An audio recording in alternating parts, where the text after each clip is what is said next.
Okay guys, now we are going to start with passage 2, and remember passage 2 will be a little more difficult than passage 1. And then we've got passage 3, the most difficult one. That is why division of time for part 1 should be 15 minutes, for part 2 around 20 minutes, and rest of the time for part 3. Okay, and you should watch the time as you're doing your test. It's not that, one of my students recently appeared in IELTS test. She started her writing with essay. You know, some people are very wise. I'll do essay first. She said it took me 50 minutes to write the essay, and then I had only 10 minutes for task 1, and my hands were like this, oh, hi, 10 minutes and full task, and she failed to produce good result. Therefore, your time management is very important when you are actually doing it. That's okay. Come to the book. Okay? So, what we are going to do, we are going to take a look at question type, and the question type is list of headings. Remember, list of headings are one of the common question types in academic reading part 1, 2 or 3, and in general training reading only part 3. So, you will get this in GT reading part 3, and academic, it may appear in any part. For list of headings, actually, it checks your ability to understand the theme of the passage, and then you give an appropriate heading. So the reading which is involved in list of headings, that reading is called skim reading. What do we call it? Skim reading. You have to skim the passage, and every paragraph contains a main idea. Sometimes that main idea is very obvious in the first sentence, and then you say it's very easy.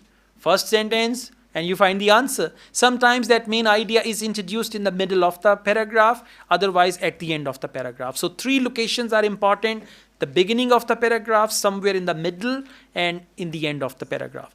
Now, first you need to read the title of the passage. What's the title? Motivating employees under adverse condition.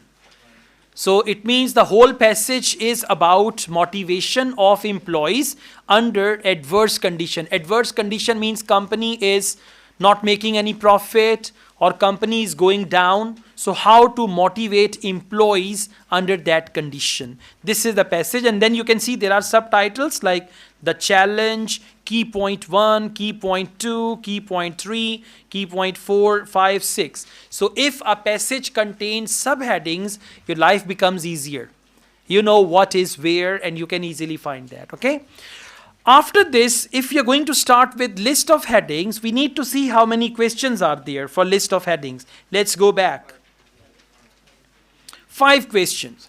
Now, let me tell you my strategy. There are 5 questions, and these 5 questions will take at least 10 minutes to solve if you're going to start with it, because you need to skim read. But if your skimming is good, you can start with it. There is no problem. It's only the first line, sometimes middle line, sometimes last, which will tell you what to do, right? Let's see what are the other questions here. Let's go on. The next questions are yes, no, not given. 19 to 24. After that, the next questions are matching. So, where should we start? I think yes, no, not given will be a good idea. And then after that, we can go to list of headings, and finally, we can come to this question type, okay? All right, now, yes, no, not given, and true, false, not given, yes, no, not given, they may appear 2 times or 3 times. They may appear with every passage as well, right? Now, we've got question number 19, a shrinking organization. Underline the word shrinking organization. What is shrinking organization? One is expanding. So, it is the opposite of expanding, shrinking. When they are downsizing, they are actually shrinking their organization. Tends, please correct this word, tends to lose its less skilled employees. Underline less skilled employees. Less skilled means who are not skilled, who are not experts. Less skilled employees rather than its more skilled employees. Now listen carefully. This yes no question, yes no not given question is based on comparison. Whenever they give comparison, if the comparison is given in the same way, answer is yes or true, whatever the question type is. If the comparison is opposite, for example, they say shrinking organization tends to lose its less skilled employees rather than more skilled employees. But if they lose their more skilled employees rather than less skilled employees, it's the opposite thing. If the thing is opposite, answer is no. And if they don't give this comparison, if they say they lose their employees, that's it. Now, less skilled, more skilled, and which ones and all that, then it's going to be not given. So in true, false, not given, comparative structures are important. Now look for skilled, less skilled, more skilled, shrinking organization, and all that. Go back to the passage and you need to look for that. Very good. First paragraph, and we've got all this here. Good. Okay, first paragraph, second line. Found it? Everyone? When organizations are expanding, are we interested in that? No. Read on. And adding personal promotional opportunities, pay raise and all that, being associated with a dynamic organization creates signs and all that. Management is able to. Okay, now let's read on. Unfortunately, there are the ones the organize. Okay, I'm reading from this line, fourth last. Found it? When an organization is shrinking, best and most possible mobile workers. Now, best and most possible. What do they mean by best workers? Skilled workers are prone to leave voluntarily. Now, who leaves? Skilled workers. Unfortunately, now they say unfortunately, they are the ones the organization can least afford to lose. So what happens? Skilled workers, they actually lose when organization is shrinking, right? And those with me highest skills and experiences. And the minor employees means unskilled, less skilled worker. Minor employees remain because their job options are limited. Now we go back to the questions. And the question says, a shrinking organization tends to lose its less skilled employees. No, less skilled employees don't have many opportunities. They stay. Actually, they lose their more skilled employees. So answer is no. Well done. Got it? Why no?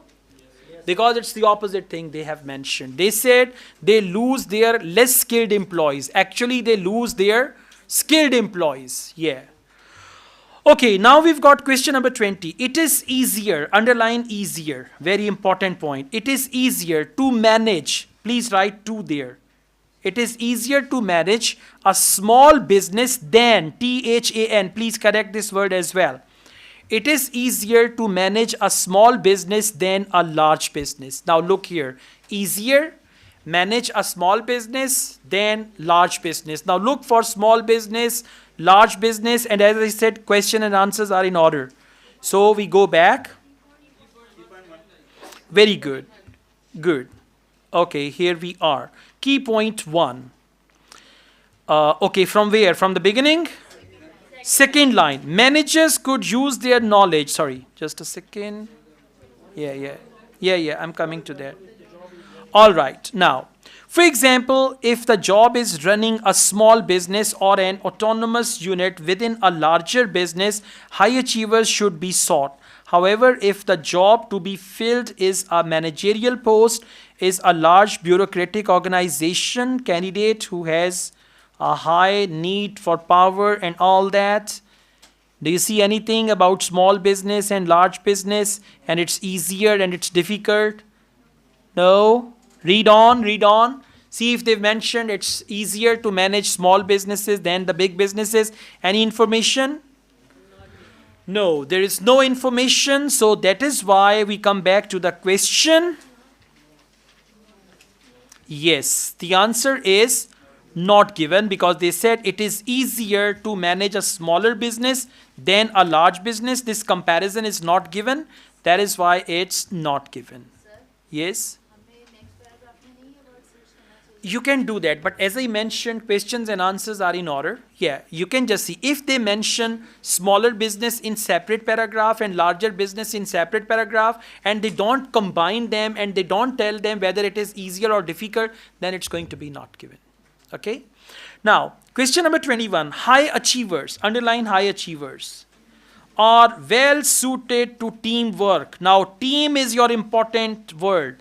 High achievers are well suited. Now, if high achievers, people who achieve high goals, if they are well suited for teamwork, answer is yes. If they are better when they work alone, then answer is no. Otherwise, not given. So, look for high achievers and all that. Key point 2. Some said 1. Okay, key point 2. All right, key point 1. Let's go to key point 1 and we've got the last few lines about high achievers. Okay, let's read it. So, where it is? High achievers. Key point 1. High achievers. High achievers will do best when the job provides moderately challenging goals and where there is independence and feedback. What is independence? When you are working independently, and when you are working independently, you are not working in a team. So they say high achievers will do best. It means high achievers will perform when they are working independently, means without team. So we go back to the question. What do they say in the question?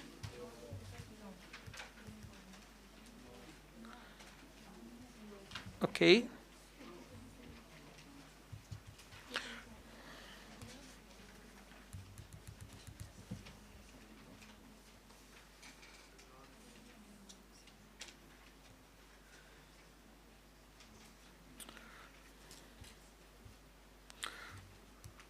All right. So we go back to the question. Now, don't say not given because you didn't find it. Mainu nahi labba te not given.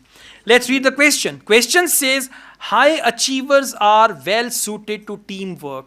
In the passage, they said high achievers work independently. So working independently is the opposite of working in teamwork. That is why answer is no. Yes, but the context would be different. It's just not the word, you need to see the context. Over here, the context is teamwork or working in team.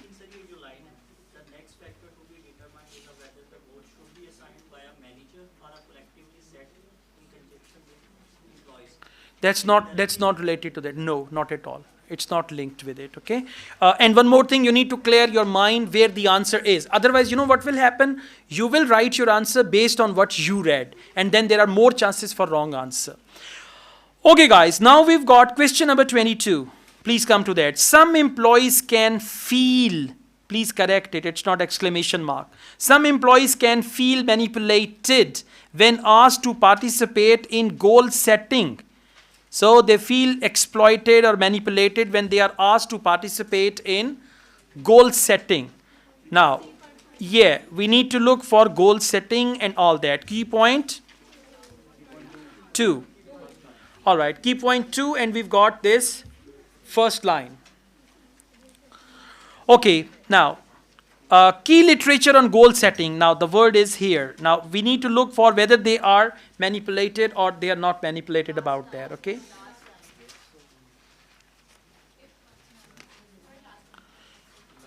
Yeah. Okay, let's go on to the last line of key point 2. There we are. Yes, they say if participation, found it? Let's read it from here. If participation and culture are incongruous, employees are likely to perceive the participation process as manipulative and be negatively affected by it. So participants means employees.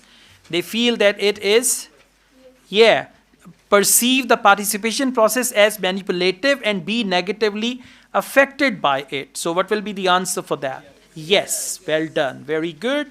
Because they said here clearly, some employees can feel manipulated when asked to participate in goal setting, for manipulated, negative and all that. Next question number 23, staff appraisal. What's the clue word? Staff appraisal. Now read the question carefully. Before reading the question, don't jump into the passage.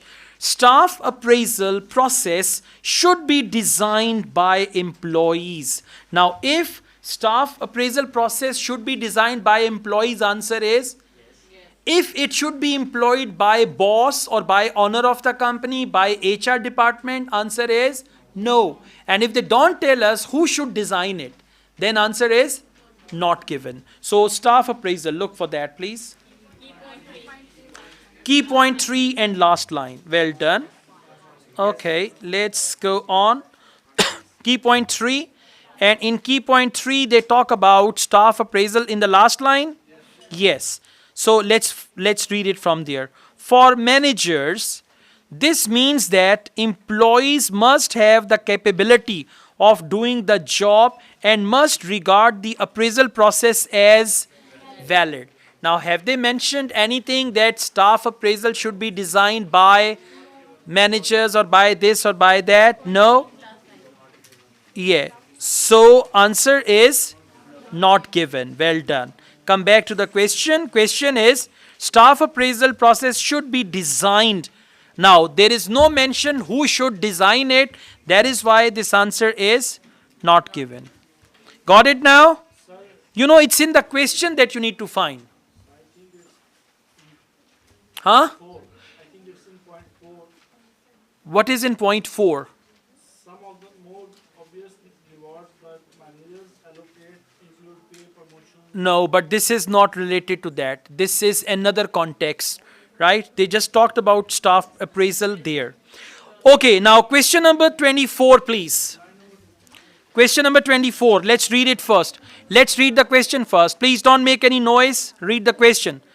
Employees' earnings, underline employees' earnings, should be disclosed to everyone. For example, employees' salary should be disclosed to everyone. Right? Now they say employees' earnings should be disclosed to everyone within the organization. Now look here. If employees' earnings should be disclosed, that everybody should know he's getting 100,000, he's getting 200,000. If it should be disclosed, answer is yes. If it should not be disclosed, answer is no. And if they don't tell us whether it should be disclosed or not, then answer is not given. Now let's see which paragraph. Key point 4. Please come to key point 4. Okay.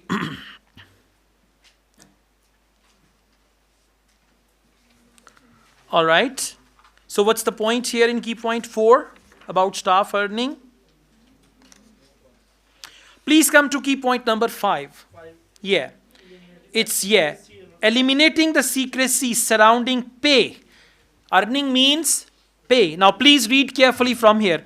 Eliminating the secrecy surrounding pay by openly communicating everyone's remuneration. Now what is remuneration? Earning, the money they earn. Everyone's earning. So by openly communicating everyone's remuneration, publicizing performance bonuses and allocating annual salary increases in a lump sum rather than spreading them. So what do they say? They say staff salaries should be disclosed. They say eliminating the secrecy. Eliminating means there should not be any secrecy. They should eliminate. When they eliminate the secrecy, what does it mean? It means employees' earnings should be disclosed. Disclosed and eliminate the secrecy. These are actually the clue words. So we go back to question. Question number 24. Answer is yes. All right. Thank you.